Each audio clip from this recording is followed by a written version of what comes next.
Over 150 millioner kroner. Så mange penge skal der spares hos børne- og ungeforvaltningen i Odense Kommune.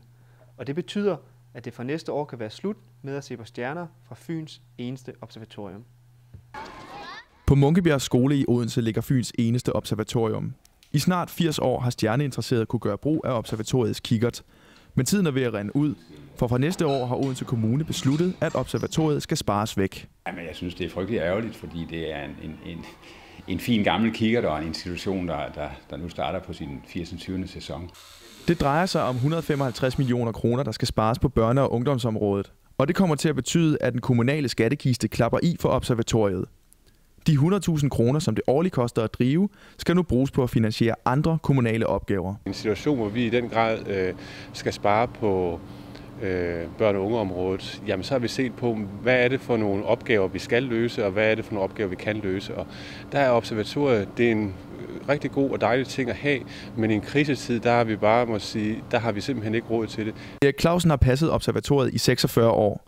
Og for ham er det ikke til at forstå, hvorfor kommunen nu vil spare det væk. Jeg tror virkelig, man er i knibe og skal spare penge, og så har man taget nogle store bundter af alt muligt mellem hinanden. Men altså, jeg synes, det er ærgerligt med så små beløb og lukke noget, som faktisk har fungeret rigtig godt i mange år, og mange mennesker har haft glæde af. Så jeg synes virkelig, vi er ved at spare os selv ihjel. Altså, det er en skam. Selvom Odense Kommune altså ikke kan finde pengene til at holde observatoriet åben i fremtiden, udelukker det ifølge Brian Dybro ikke, at der kan findes alternative midler til at drive stedet videre.